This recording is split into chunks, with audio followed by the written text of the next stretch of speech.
Hi guys! Maganda rin gabi. Welcome back po dito sa Gandara SRU channel for showbiz update. Andito na naman nga po akong muli, nagbabalik ang nagmamaganda ninyong kachismosang Kim Pao. Wala na nga pong iba, ang lukaret na si Gandara, upang maghatid sa inyo ng latest update and fresh happenings patungkol dito kina Kim Chiu and Paula Avellino.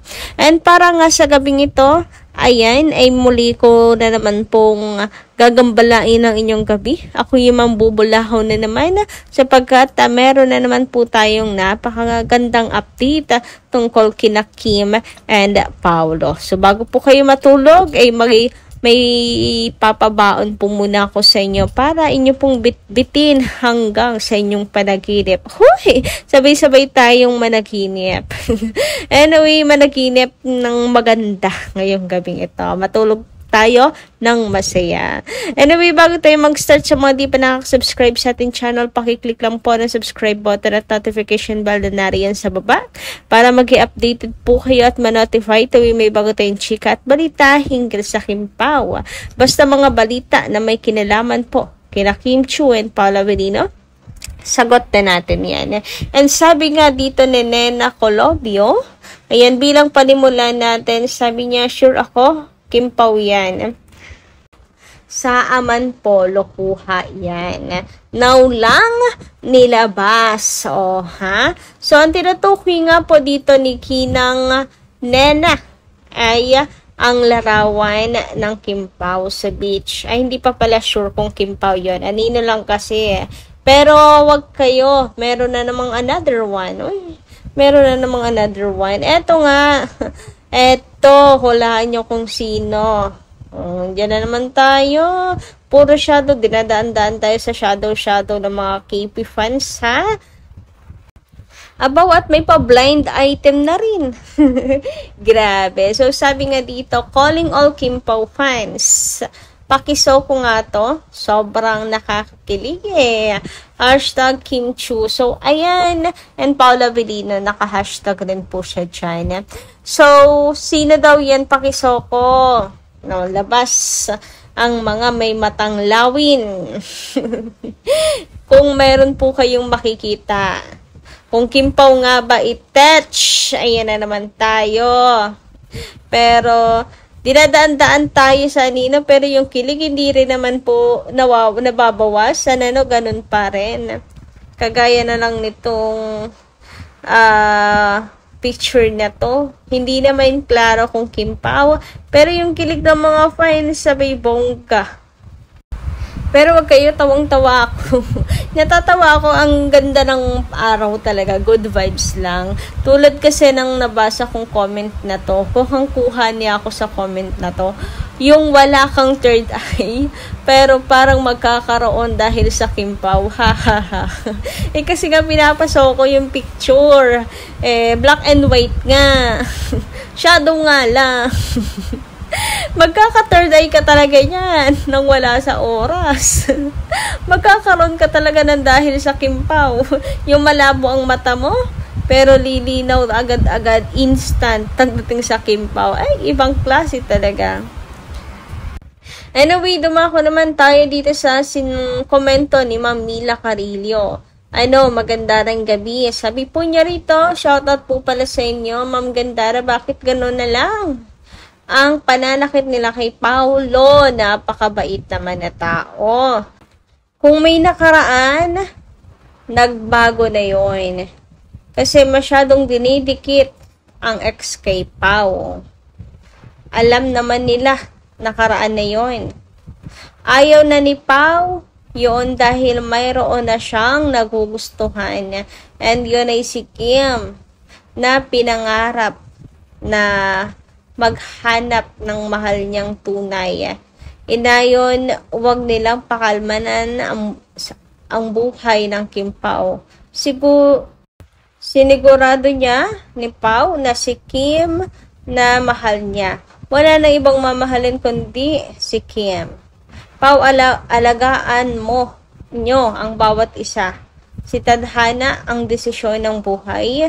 Nandito lang kami sumusuporta sa aming idol Kim Pao Proud kami sa paayuda ng Kim Pao. Todo support lang tayo habang buhay.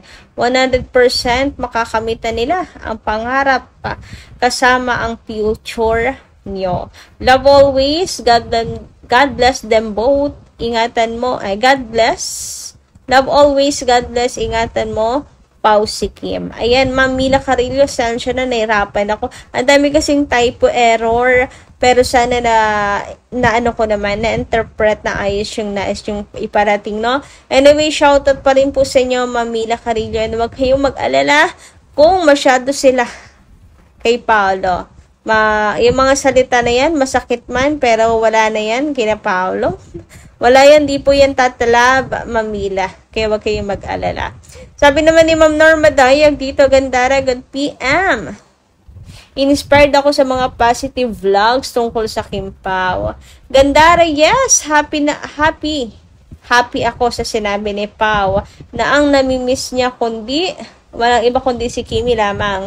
Ba't niya pinapabayaan si Kim kahit ibinigay niya ang jacket at pinasama pa niya si Alan para may bodyguard si Kimi. Ganyan kamahal ni Pao si Kimi na pinapakita niya yung concern niya kay Kimi at pagmamahal niya dito. Ano daw, medyo contradict Ulitin ko. Gandara, good AM. Inspired ako sa mga positive vlogs tungkol sa Kim Pao. Gandara, yes, happy ako. Happy ako sa sinabi ni Pao na ang na-miss niya kundi si Kimi.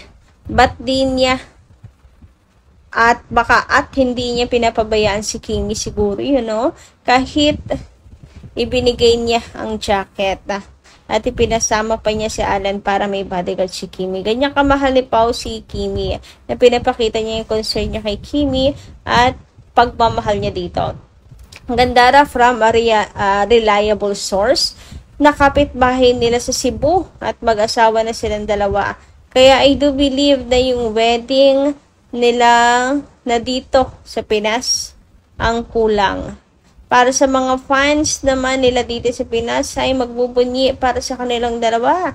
Kaya Gandara, talagang naniniwala ako kay Jake Costura na sila ang magkakatuluyan at ganon ang sinabi ng psychic na ipinahula ng isang artista ang maghiging pag-iibigang Kim Pao. Si Aiko Melendez, yun kasi yung anak niyang babae ay tuwang-tuwa. Nagpa-picture kay Kimi sa isang department store. Kaya padatag na kami, seniors and forever na silang dalawa. So, God be all the glory. God bless Kim Pao and all their fans, senior vloggers, families, and friends of Kim Pao and Kia. So, ayan.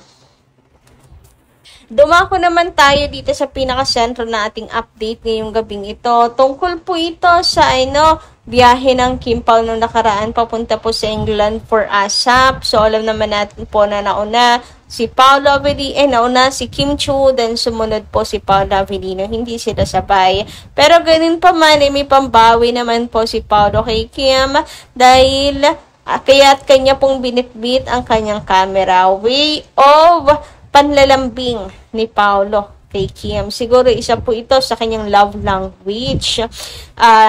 Pagpapakita niya ng kanyang pagmamahal kay Kim Chiu.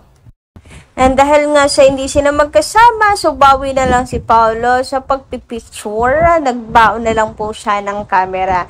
And kita niyo naman, di ba? Ang dami pong magagandang shots ni Kimberly. Ayan, dyan niya na ipapakita at pinapakita na napaka-importante ni Kim sa kanya. Diba? Favorite subject yan. Anyway, ayan nga po. Mukhang natuwa naman si Kim Chiu dito sa ganyang ginawa. Grabe, sa post po kasi ni Kim Chiu nitong nakaraan. Ayan nga, work trip but make it chic to sit, taste, and savor. These are the simple pleasures in life that remind you to slow down, enjoy the now, and truly be present. In those moments, nothing else matters and no one can ever take that away from you. Ayan, Shurista OOTD K6 bag from House of Little Bunny PH. One of our new collections.